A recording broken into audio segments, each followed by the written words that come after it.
guys, Essie K the Homesteader here, and Essie is in her kitchen today, you guys, and what we're going to be making today is tepache. Now, tepache is a Mexican drink, and it actually has to ferment over time to build up carbonation. Now, it actually turns into somewhat like a beer.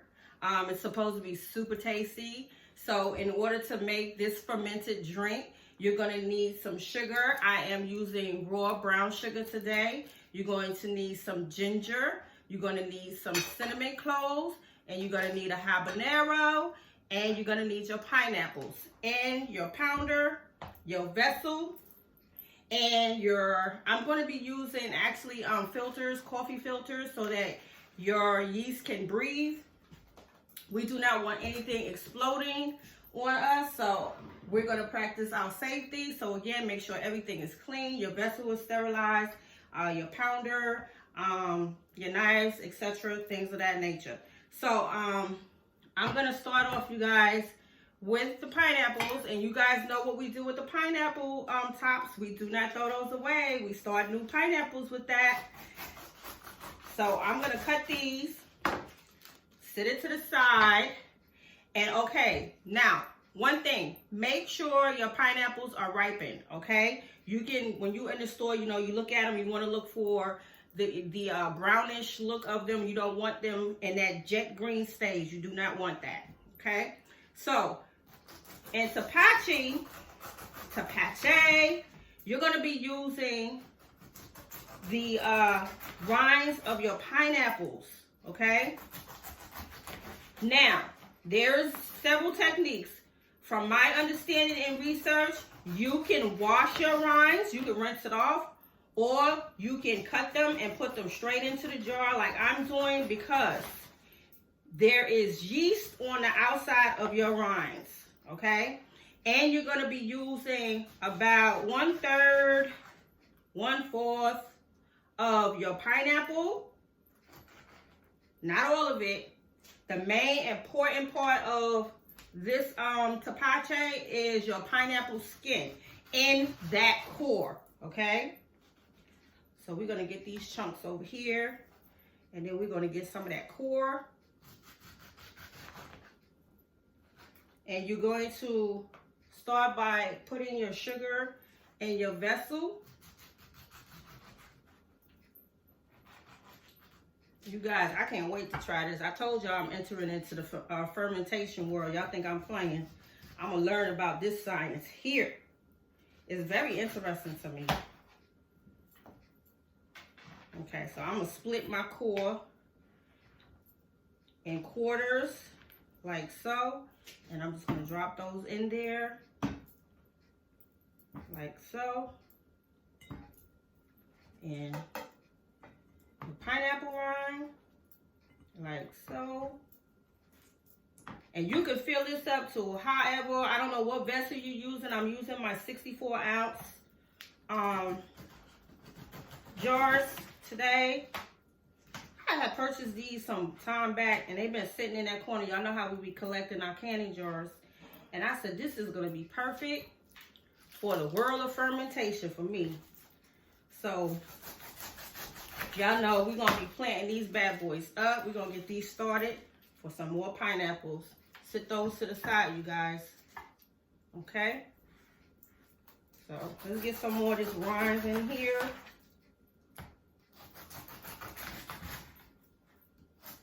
There is really like no real set measurements. You're going to use a cup of sugar. If you want to use more sugar, that's fine, because your yeast is going to be eating up your sugar, so that's fine. And you're going to go through 2 fermentations. You're going to let this sit for about a week, and then you're going to jar this up or put them in carbonation bottles so that the carbonation can build up in it.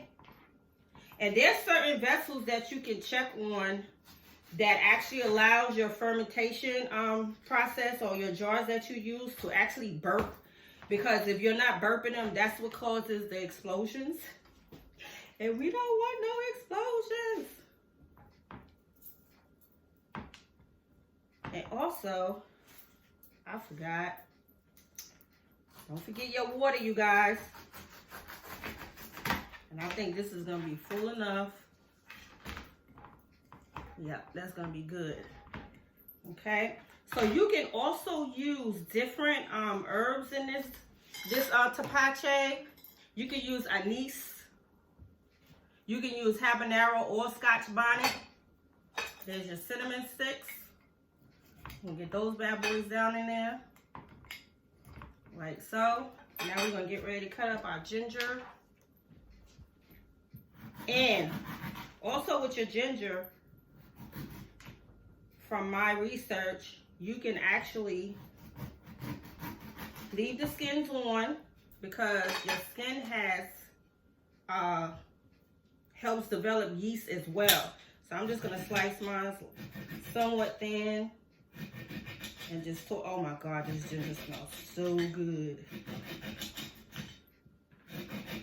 Like so.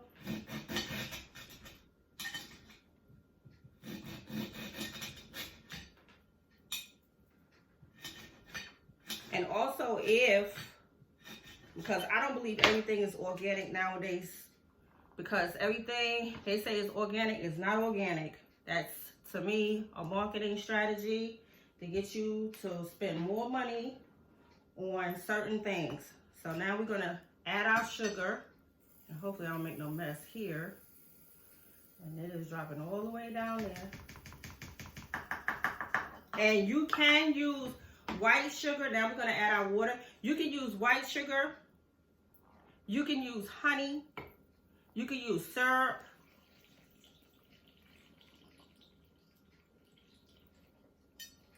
So this was actually like I would say, yeah, about 4 cups. So now what we're going to do is get our pounder, and everything is nice and covered. Let me get this over here so if I overflow, it'll overflow right here on this towel. So this is what you want to do, is pound it down as well.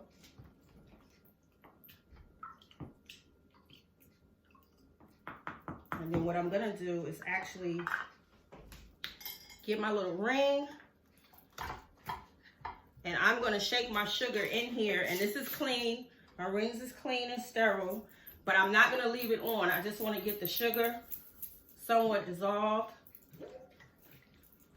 like so. And what you can do too, you can put your sugar in first in your water to get the sugar to be get dissolved first, instead of doing it this way, instead of doing it last. But it's okay, just get it done. It will dissolve over time. So what you're going to do with this is allow this to sit on your counter. You can use the filter, breathable filter, because remember, your yeast needs oxygen in order to survive, because it's living. And you're going to leave this on your counter for about a week. You're going to check on it. You're going to taste it. Then you're going to transfer them over into the next vessel, which are bottles. And you're going to let them sit, if you want them to sit for another week, so the carbonation and the fizz build up in them. But you got to make sure you burping them. Make sure you're using vessels that burp, you guys. Make sure you guys are researching fermentation. We don't want nothing blowing up on those people. All right. So now what we're going to do, let me put my extra ginger to the side, because I may just even plant that. Sit that over there. And what we're going to do is actually remove this ring. And y'all know about the filter, coffee filter, which is going to allow it to breathe, tight band. And you're going to just sit that on a counter. If you want to cover it with a towel, that's fine as well. If you want to sit it in your cupboard, that's fine as well. But remember, 7 days, check on it, taste it. We're going to put it in the next vessel for the carbonation to build up. And I am going to bring you guys up to date and also the next step, second fermentation, that's what it's called. And we're gonna follow up on this, all right, you guys? So you see how easy this is to make tepache. Also, there is another ingredient that you could use. It's called Pilotchillo. It's a type of sugar that you could use in the Mexican world, culinary world. That's what they use as well. So I just wanted to put that out there. But if you don't have the Pilotchillo, you're fine with the white sugar or the brown sugar. Okay, family? So again, I will do a follow-up on this. Make sure you try it. If you have tried to make tepache, make sure you drop me a line, leave me a comment, but stay tuned for the update. Okay, family? So this is SEK. Thank you for tuning into my channel, and I will see you guys on the next video. Peace.